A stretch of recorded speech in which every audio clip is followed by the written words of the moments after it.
Hello friends and my students. जैसा कि आपके साथ रोज़ मैं इंटरेक्ट करता हूँ, कुछ डिफरेंट अपडेट्स पे कि न्यू इन्फॉर्मेशन आपके साथ शेयर करता हूँ। तो आज जो हम करने जा रहे हैं, जहाँ से हमने पिछले हफ्ते अपना सेशन छोड़ा था, राइटिंग मॉड्यूल आइल्स के टास्क 2 की ओपिनियन ऐसे की टिप्स जो मैंने आपको करवाई थी, जिसका कि मेन टाइटल था डू यू एग्री और disagree. I hope so that you all remember that, और आपने उसको अच्छे से देखा होगा, जरूर उसको समझा होगा और उसके ऊपर एक्सरसाइज भी करी होगी। मैं बार बार आपको कहता हूं कि कोई भी आपके क्वेश्चंस हो, क्वेरीज हो, प्लीज मेरे कमेंट्स बॉक्स में जरूर लिखिए so that I can address that.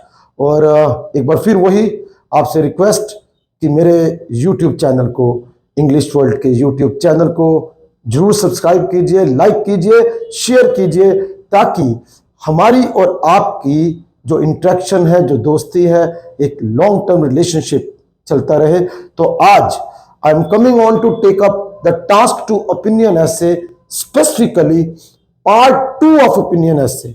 मैं क्यों इसे पार्ट 2 कह रहा हूं, ये भी एक खास चीज है, इसमें एक स्पेशल एक एलिमेंट है कि why do I call it as part 2 of opinion essay. जो पहले आपकी स्टेटमेंट थी, अगर आपको याद हो, डू यू एग्री और disagree and give your choice and और गिव योर ओपिनियन, ये आपका ऐसे था।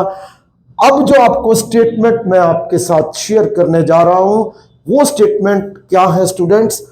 To what extent do you agree. समझिए इस चीज को। पहला था डू यू एग्री, ये है to what extent do you agree. और कई बारी इसको इस तरह से भी शेप अप कर दिया जाता है, how far do you agree. कहां पे कंफ्यूजन है? ये एक ऐसा एक डेलिकेट मैटर है, बड़ा सेंसिटिव मैटर है। Difference, there is a thin line of the difference which majority of the students they are not in a position to take it wisely. I let you know what it is. पहला जो है do you agree, Hindi में देसी तरीके से बात करें, do not just take aisles, do not take any English version, let us come on to plain अपनी जो देसी भाषा, अपनी लैंग्वेज में बात करते हैं कि डू यू एग्री, क्या आप इस चीज से सहमत हैं? डू यू एग्री और डिसएग्री, क्या आप इस चीज से सहमत हैं या नहीं हैं? समझे? ये कहता है टू व्हाट एक्सटेंट, कितना, और अगला बोलता है how far do you agree, आप कितना एग्री हैं। देखिए दोनों में फर्क है। स्टूडेंट्स को कई बार लगता है कि यार ठीक है, ओपिनियन ऐसे हैं तो दोनों एक जैसे हैं। नहीं, बात को समझिए, there is a difference and actually there is a difference, genuinely there is a difference. Hindi में मैं आपसे बात करूं, क्या आप इस चीज से सहमत करते हैं, तो आपके पास दो ऑप्शंस होंगी, या तो मैं करता हूं या मैं नहीं करता हूं, यस और नो।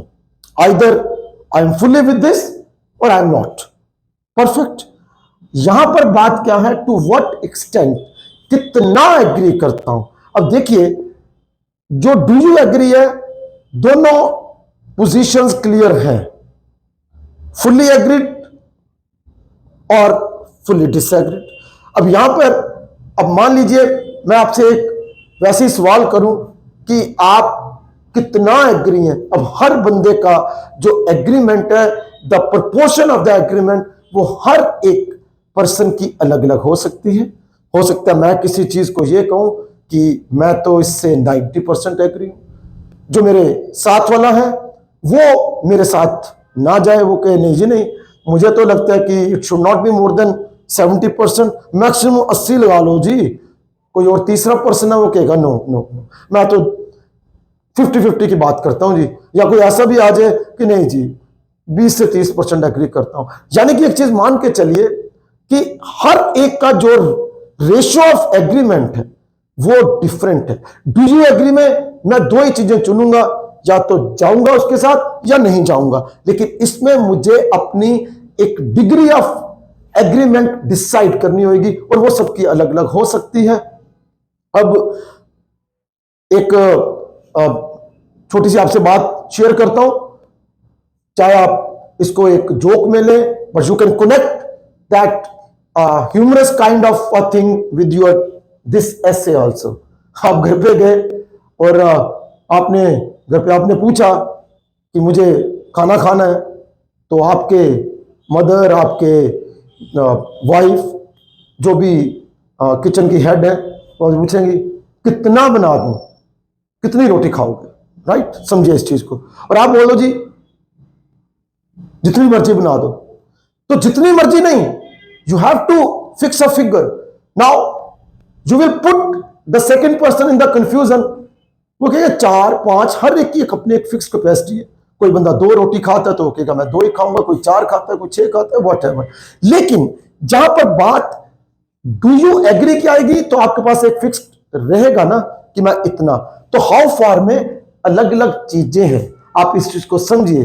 तो यहां पर कहां फर्क आपका आएगा, जो उसमें डिफरेंशिएट करने जा रहा हूं। अगर इसको मैं थोड़ा सा रब करूं और फिर आपको बताऊं कि जो फर्स्ट आपके 4 पैराग्राफ्स हैं,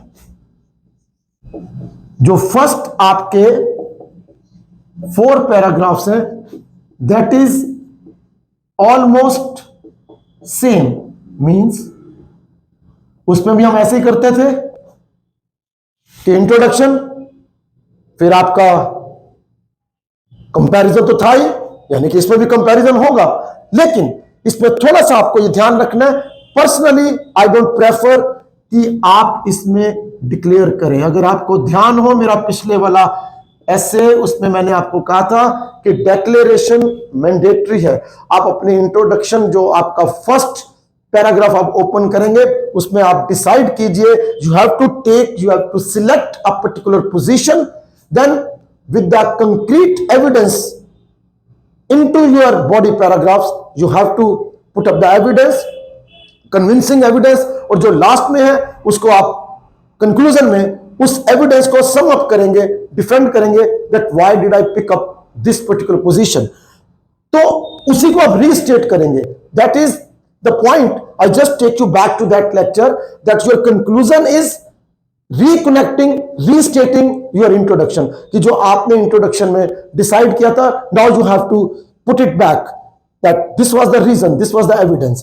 यहां पर डिक्लेयर अगर आप ना करें तो बेहतर रहता है, क्योंकि जनरली दिक्कत क्या आती है, जो आपका कंक्लूजन पैरा होगा, कंक्लूजन में उसमें आपको लिखना था आई एग्री। अब यहां पर क्या है, आपके कंक्लूजन वाले में थोड़ा सा डिफरेंस ये आएगा कि वर्ड्स नोट कीजिए जो मैं आपको बताने जा रहा हूं, कि जो पहले वाला आपका जो था उसमें आपको लिखते थे आई एग्री।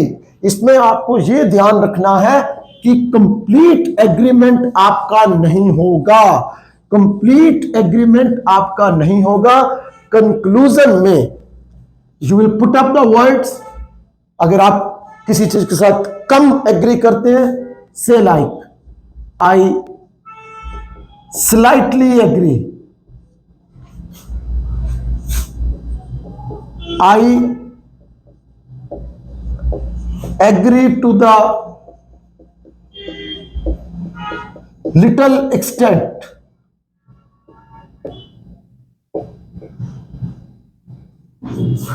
ओके, किसी चीज के साथ अब ज्यादा, यहां पे मैं हिंदी में लिख रहा हूं कम, अब किसी चीज में आप ज्यादा करते हैं, हिंदी में लिख रहा हूं ज्यादा, किसी चीज से आप ज्यादा जाना चाहते हैं, तो फिर वर्ड्स डालिए I largely agree, I mostly agree,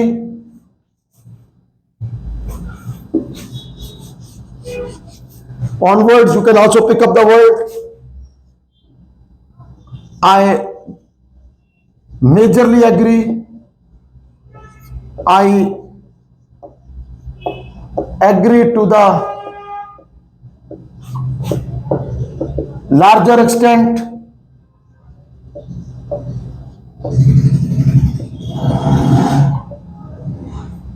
ये चीजें आपको ध्यान रखनी है।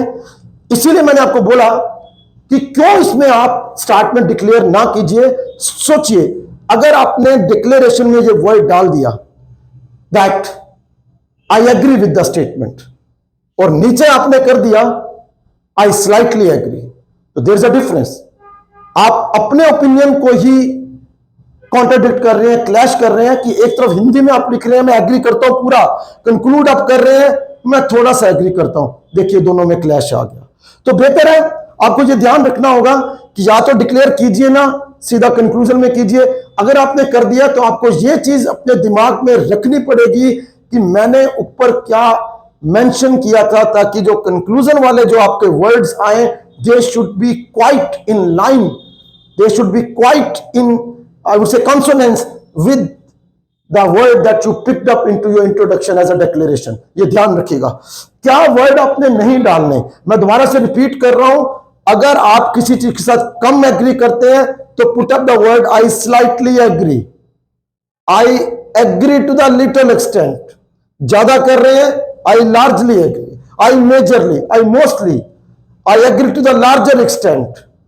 ओके, जो आपने नहीं लिखने, इसमें जिन चीजों को आपने अवॉइड करना है वो ध्यान रखिए। Examiner is very wise and very particular about this. Do you agree means पूरा का पूरा, हाउ फार मींस कितना कितना, your proportion, your degree of agreement varies.